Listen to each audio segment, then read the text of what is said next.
Você sabe que essa semana uma pessoa me mandou um Twitter que eu achei muito interessante. Ela estava pedindo para refletir, para falar um pouquinho aqui de um tema que tem sido muito comum nos nossos dias, que é a depressão nas crianças. Já ouviu falar de criança em depressão, Cristian? Eu tenho escutado falar muito. Você também? Muita criança já enfrentando a depressão. A gente sabe que a depressão é um tema muito amplo, como nós já dissemos aqui várias vezes. Quando nós temos uma tristeza acentuada, porque tristeza não é depressão, né? A gente tem o direito de, num determinado momento da vida, estar desanimado, ficou entristecido porque aconteceu alguma coisa, por exemplo. Perdi a dona Terezinha, uma amiga minha. É claro que a gente fica uns dias sofrido, triste, chateado, mas isso não é depressão. Agora, quando você percebe que você não consegue superar aquele sofrimento, aquela angústia, aquela tristeza, então você precisa de uma ajuda profissional. Por que eu sempre digo que a gente precisa da ajuda do profissional da saúde? Porque o primeiro passo, isso é uma regra, minha gente. Todos nós que estamos vivendo um processo de muita tristeza, de muito desânimo, de muita apatia, a primeira coisa que nós precisamos fazer é ir ao médico para que ele possa medir, através de um exame de sangue, as nossas taxas. A gente sabe, a ciência nos ensina isso, e é muito importante a gente ter isso diante de nós. A depressão pode ser um fruto da desordem química, e o exame de sangue vai acusar isso. Sabe essa tal vitamina D, que só o sol pode nos dar? Porque a gente se lambuza de protetor solar o tempo todo, porque a gente tem medo do câncer de pele, então a gente parou. E a vitamina D, pelo que me consta, o sol é a principal fonte de vitamina. E não é um processo muito simples de pegar essa vitamina do sol. Tem que ficar 20 minutos todos os dias com os braços virados para cima. Não é uma coisa muito simples. Antes isso acontecia de maneira muito natural na vida das pessoas, que elas trabalhavam mais ao sol, eram mais expostas ao sol. Hoje não, nós estamos muito cuidadosos com isso. E impressionante, a vitamina D é uma grande responsável pela alegria, pela motivação, pela disposição. Então, muitas pessoas que têm a baixa da vitamina não sabem que estão com ela em baixa e estão tendo processos depressivos por causa da baixa dessa bendita vitamina. E não é só ela. A gente sabe que a alimentação que muitas vezes nós fazemos não é a mais correta. Então, nós não favorecemos a nossa alegria. Porque a alegria também é fruto de um processo químico. Ela nasce dos motivos? Nasce.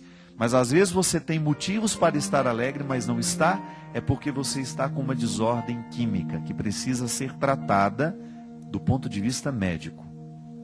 Então essa é uma causa das depressões muitas vezes.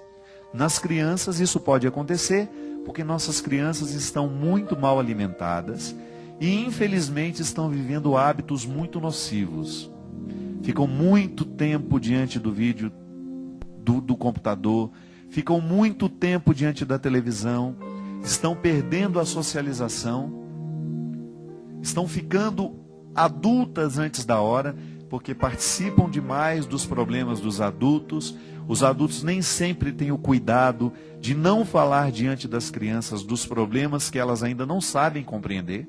Isso é um verdadeiro crime que nós fazemos com os nossos filhos. Então nós temos muita depressão hoje entre crianças, que pode ser por causa de distúrbios, né, de desordem química, fruto de hábitos errados, vai dormir muito tarde, levanta muito cedo, a criança não descansa direito, não se alimenta direito, não tem uma atividade física, fica muito sentado o dia inteiro. Então nós podemos ter uma desordem química que o exame de sangue vai identificar. Mas nós também podemos ter um motivo afetivo, espiritual, que passam o tempo todo pelo nosso convívio, pela maneira como nós nos tratamos. E volto a dizer, muitas crianças estão expostas antes da hora a problemas que elas não sabem administrar.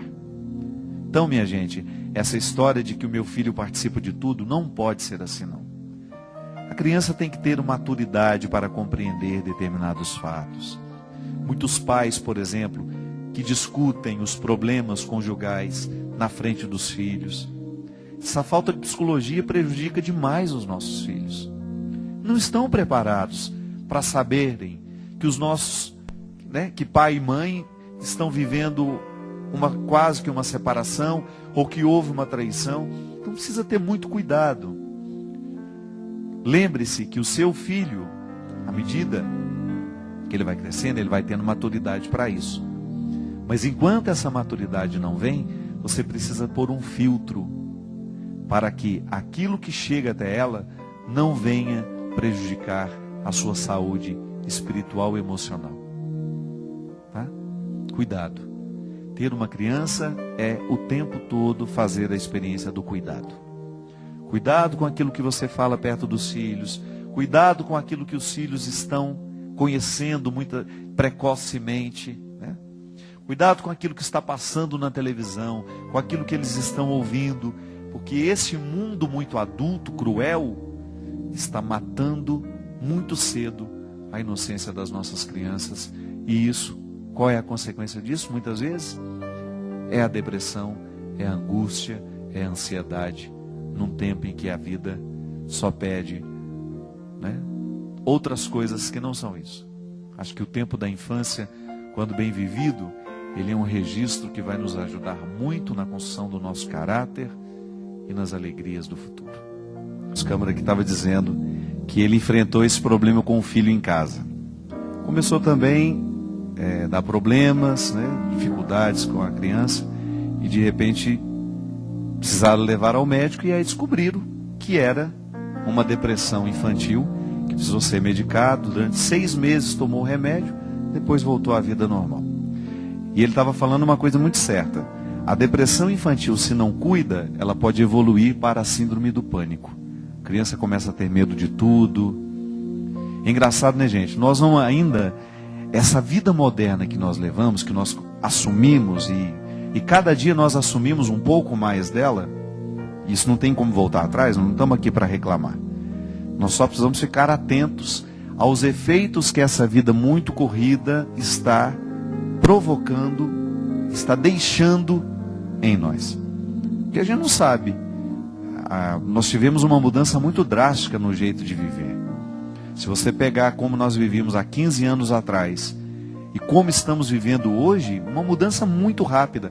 E essa mudança, ela é cada dia mais intensa, de maneira que nós estamos perdendo muita coisa que é importante para o ser humano e que nós estamos deixando de fazer, porque a vida moderna nos empurra para muitas atividades e a gente acaba perdendo o tempo para viver. A gente acabou de falar aqui, que a gente não tem tempo de ficar 20 minutos para tomar o sol todos os dias. Imagina que quando eu era criança, a minha mãe colocava a gente para tomar sol igual um lagarto, ficava todo dia de... Eu não entendia aquilo. Olha como a dona Ana era sábia já naquele tempo. A gente tinha que tomar sol todo dia de manhã. E como eu sempre gostei de ler, pegava meu livrinho, ficava lá, tomando o solzinho que ela queria que a gente tomasse, lá no passeio de casa, enquanto fazia minha leitura. Hoje é verdade, eu acabei de falar aqui para o Christian no intervalo. Tem que tomar 20 minutos de sol todo dia, eu não tenho tempo para isso. Isso é mentira. Por que eu não posso tirar 20 minutos do meu tempo para esse momento de saúde, de preocupação comigo? Mas aí no final do dia eu não dou conta de fazer tudo que tem que fazer. Acho que está na hora de nós começarmos a descobrir o que é essencial e o que é acidental na nossa vida. Porque às vezes nós gastamos boa parte do nosso tempo com aquilo que é acidental. O que é o acidental? Aquilo que a gente poderia muito bem ter deixado de fazer. E o essencial, que muitas vezes é o que determina a nossa saúde, a nossa qualidade de vida, a gente protela, deixa para depois, deixa para amanhã. É aquela velha atividade física, que você aí de casa está tentando começar e ficar fiel, já tem quase 20 anos também.